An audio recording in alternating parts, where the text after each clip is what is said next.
N'oubliez pas de liker la vidéo si elle vous plaît, abonnez-vous à la chaîne Energy Boost et activez la notification pour ne rater aucune vidéo. Bonjour et bienvenue dans ce nouveau numéro d'Energy Boost, votre émission entièrement dédiée à la trottinette électrique. Aujourd'hui pour ce numéro au format un peu spécial, nous parlerons initiation, événements, sport et bien entendu nouveautés et essais. Alors sans plus attendre, le sommaire. Au sommaire de ce numéro, retour sur un événement comparable aux journées sans voiture de la ville de Paris, mais avec un format éducatif et sportif. Pour cette 11e édition qui s'est déroulée entre les villes de Puteaux et Courbevoie, un stand a particulièrement attiré notre attention, puisqu'il s'agit du stand de la start-up Tout Roule. Nous découvrirons en images les activités qui y sont proposées.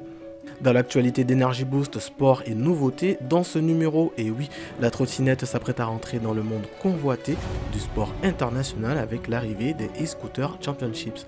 D'ailleurs, ça tombe bien car nous avons découvert des trottinettes fabriquées par un constructeur spécialiste du deux roues avec 50 victoires en GP. Oui, vous l'aurez compris, Ducati lance sa gamme de trottinettes électriques. C'est donc naturellement que vous retrouverez dans la rubrique essai le test drive d'un des modèles de la marque. Mais pas n'importe lequel car il s'agit de la Scrambler City Cross E. J'espère que vous êtes prêts, alors contact Energy Boost, c'est parti. Alright.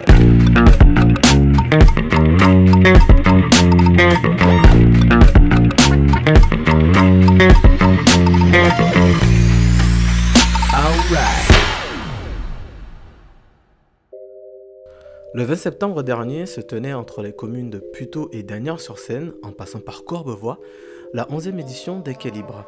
Cet événement festif, sportif et éducatif offre à la population une journée sans voiture le long des 6 km de quai sur ces 3 communes. C'est aussi l'occasion de danser, d'effectuer des balades à poney, mais surtout s'initier à la trottinette électrique avec le stand de la start-up Tout Roule. Souvenez-vous, nous avions rencontré James, le cofondateur, qui nous avait présenté Tout Roule et ses activités. Aujourd'hui, nous sommes curieux de voir ce qu'il propose aux passants lors de cet événement. Présentation en images avec un membre de l'équipe.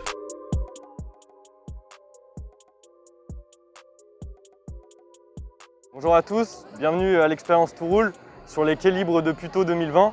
Alors Tout Roule, nous sommes spécialisés dans la prévention et la sensibilisation aux nouvelles mobilités, notamment à la trottinette électrique. Et de ce fait, nous mettons en place différentes actions lors d'événements grand public pour favoriser la cohabitation avec les autres usagers entre les trotteurs, les vélos, les voitures. Donc on va commencer tout de suite par les exercices que nous retrouvons en balade. Donc, nous mettons en place des balades en groupe sur lesquelles peuvent participer jusqu'à 10 participants. Donc, il va y avoir une partie théorie sur laquelle nos formateurs vont expliquer les règles de sécurité à adopter. Et ensuite, on va les faire s'exercer sur différents types d'exercices comme un slalom, comment éviter un obstacle, comment indiquer son changement de direction. Donc, on retrouve là les trottinettes qu'on utilise pour les balades. De plus, nous avons le stand de sensibilisation. Alors ce stand, il va favoriser les règles de sécurité pour les citoyens.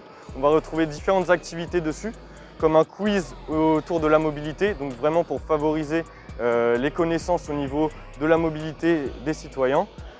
De plus, nous avons un mannequin de sécurité sur lequel nous pouvons retrouver les différents éléments à avoir lors d'un déplacement et pour être en toute sécurité. Et en dernier, la distribution du guide du bon trotteur. Donc ce guide recense les grandes règles à respecter pour un déplacement en toute sécurité. Pour terminer, nous avons également un circuit d'initiation. Donc sur ce circuit, les participants vont être accompagnés par les trotteurs formateurs avec l'explication du véhicule, puis un accompagnement sur le circuit sur les différents obstacles que l'on peut retrouver, comme un slalom, un dos d'âne, et vraiment favoriser la prise en main du véhicule pour comprendre comment il fonctionne et après pouvoir se déplacer aux côtés des autres usagers. Les étapes du circuit, tout d'abord, équiper les participants avec un casque. Le casque n'est pas obligatoire en trottinette électrique. Chez Tout Roule, nous favorisons vraiment la sécurité et nous préconisons à chaque personne d'utiliser un casque pour sa sécurité. Ensuite, on retrouve la présentation du véhicule. Donc on va présenter les freins, le frein avant, le frein arrière. On va présenter également le tableau de bord, comment fonctionne la trottinette, parce que c'est essentiel de comprendre comment fonctionne-t-elle, donc avec les différentes vitesses, le kilométrage qui est indiqué, le niveau de la batterie. Bien sûr, leur montrer toujours l'avertisseur sonore pour qu'ils soient attentifs à l'environnement et qu'ils puissent avertir les autres de leur présence. Et enfin, la gâchette d'accélération, donc cette gâchette qui se trouve souvent à droite sur les trottinettes, qui nécessite une légère pression pour pouvoir donner de la vitesse et faire démarrer le véhicule. Donc première étape, on enlève sa béquille. Deuxième étape, on vient positionner un pied sur le plateau, un pied au sol. On va effectuer 2 pas, puis ramener le deuxième pied et accélérer enfin. Donc là, nous retrouvons un slalom sur lequel on va pouvoir trouver son équilibre, comprendre comment on peut tourner en trottinette afin d'éviter ces obstacles. Un dos d'âne qu'on peut retrouver considéré comme un trottoir. Hop. Là, on va conseiller aux gens vraiment d'être souples sur ses jambes pour amortir le choc. Et enfin, un limbo, hop, où les gens devront se baisser comme s'il y avait, on retrouvait une branche en fait ou un obstacle en hauteur sur la chaussée ou la piste cyclable. Ce qu'on va préconiser aux gens, c'est vraiment d'être attentifs à leur environnement, toujours un regard averti, et on peut recommencer autant de fois qu'on le souhaite, jusqu'à temps qu'on soit à l'aise avec le véhicule et qu'on se sente vraiment en confiance et que la prise en main soit bonne. Pourquoi avoir choisi cette session d'initiation? Parce qu'il y a en ce moment beaucoup de trottinettes électriques en libre service partout et donc ça donne envie d'essayer, mais avant d'essayer, je voulais être sûre de savoir faire dans un environnement sécurisé. D'accord. Et justement, est-ce que cette session vous a permis d'améliorer votre vision par rapport à la trottinette électrique? Oui, tout à fait, parce qu'ils m'ont expliqué notamment qu'il y avait des freins différents, ce que j'aurais jamais su si je l'avais fait toute seule. Est-ce que du coup, après cette session d'initiation, vous voyez ou vous envisagez prendre une trottinette, acheter une trottinette électrique ou utiliser des trottinettes électriques en service? Oui, carrément, ça donne envie en fait, ça donne une sensation de liberté et puis en même temps, ça paraît pas si compliqué. Donc ouais, c'est bien. C'est quelque chose que vous recommandez du coup? Avec plaisir. Maintenant que vous savez faire de la trottinette électrique, mettons le niveau un cran au-dessus et parlons sport. À l'instar de la Formule E, dont le but est de mettre en avant le potentiel des voitures électriques, les membres des e-Scooter Championships souhaitent à travers ce championnat mettre en avant et exploiter le potentiel des trottinettes électriques. Alors tous les détails dans l'actualité d'Energy Boost, c'est maintenant.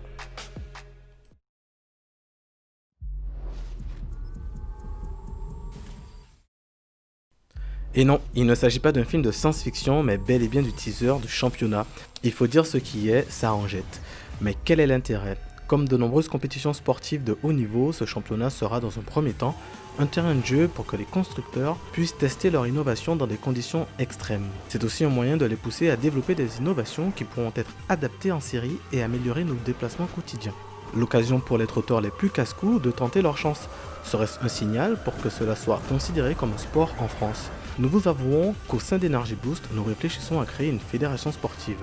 Dites-nous en commentaire ce que vous en pensez. En tout cas, nous espérons qu'une ville de France sera sélectionnée pour l'organisation d'une course.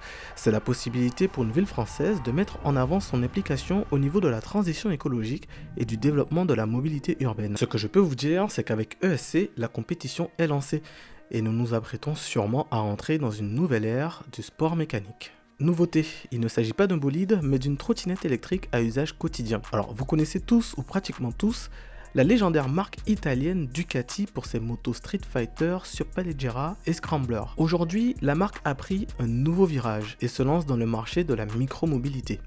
Espérons juste que ce virage est bien négocié. En tout cas, nous avons pu en avant-première essayer 3 des 5 modèles disponibles au niveau des quais de Seine. Pour ses débuts, je vous avoue que la marque possède une gamme permettant de répondre à tous les besoins. Aujourd'hui, vous pourrez retrouver ces modèles en concession avec des prix allant de 400 à 900 €. Prochainement, nous essaierons de proposer l'essai de la gamme complète. Mais juste après l'actualité d'Energy Boost, vous pourrez retrouver l'essai de la Scrambler City Cross E.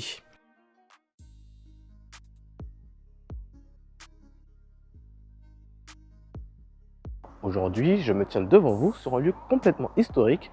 Il s'agit ni plus ni moins que le domaine national de Saint-Cloud. Façonné au XVIe siècle, châteaux et parcs deviennent les résidences d'été des souverains du XIXe siècle. En 1870, le château sera incendié. Il faudra attendre donc 1892 pour que ces derniers soient rasés pour mettre fin aux souvenirs de la monarchie. Mais aujourd'hui, nous ne sommes pas là pour parler histoire. Bien au contraire, nous sommes là pour parler de ce qui se veut de plus récent. Oui, aujourd'hui, nous allons parler de la trottinette électrique de Ducati, la Scrambler City Cross E. Au premier regard, cette trottinette électrique au style baroudeuse n'a qu'une envie, en découdre avec les routes en bon état de la ville ou encore les chemins sinueux. Sa plateforme et ses pneus surdimensionnés rassurent et promettent une bonne stabilité. Mais avant toute chose, découvrons les caractéristiques techniques de cette trottinette électrique à l'italienne. Oui, la Scrambler City Cross E s'affirme sans trop d'artifice. Malgré son look imposant, elle arrive à maintenir un poids net d'environ 16 kg, contrairement à sa grande sœur, plus lourde de 10 kg. Avec des pneus tout-terrain de 10 pouces et une plateforme de 7 cm de hauteur, la Scrambler City Cross E bénéficie d'une garde au sol de 12 cm. Cela offre au trotteur une position de conduite assez haute puisqu'il se trouvera à 19 cm du sol. La garde au sol conforte cet aspect off-road. La plateforme de 20 cm de large et les pneus de 8 cm de large garantissent une bonne stabilité. La trottinette mise aux normes possède bien évidemment un avertisseur sonore situé au niveau de la poignée du frein situé à gauche, de feux à LED avant et arrière avec feu de stop clignotant.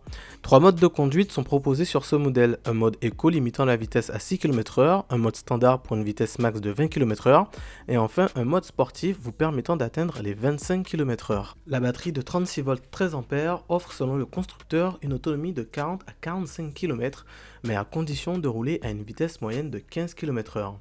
Évidemment, nous savons très bien que la vitesse moyenne avoisine davantage les 20 km/h que les 15 km/h.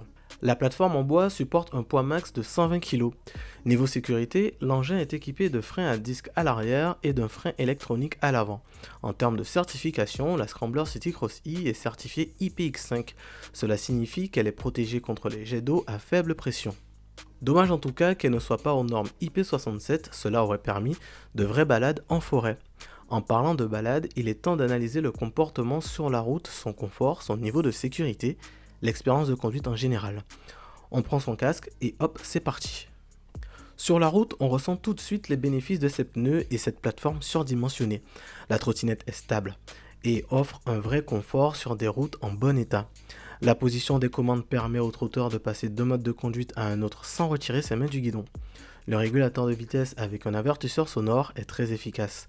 L'avertisseur sonore retentit une fois le régulateur enclenché. Pour ce faire, maintenez une vitesse pendant 7 secondes et le tour est joué.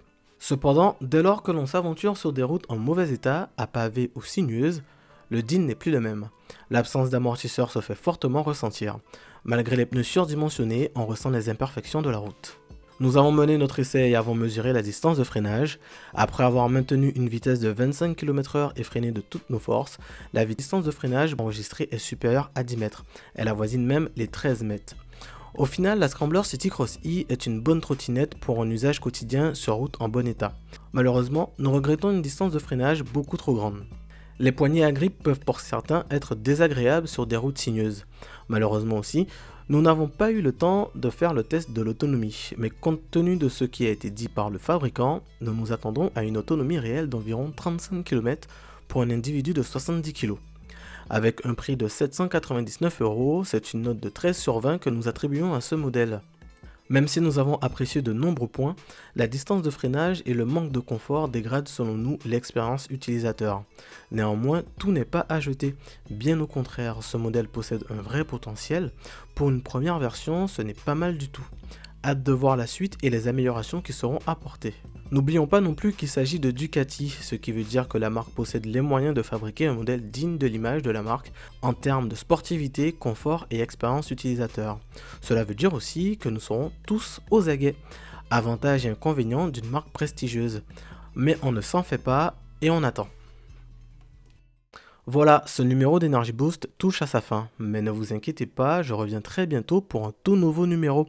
N'oubliez pas, Energy Boost continue sur energyboost.fr et sur le compte Instagram Energy Boost officiel. Likez et partagez cette vidéo si le contenu vous a plu. Activez la notification pour ne rater aucune vidéo. Amis trotteurs, amis trotteuses, prudence sur la route et à très bientôt.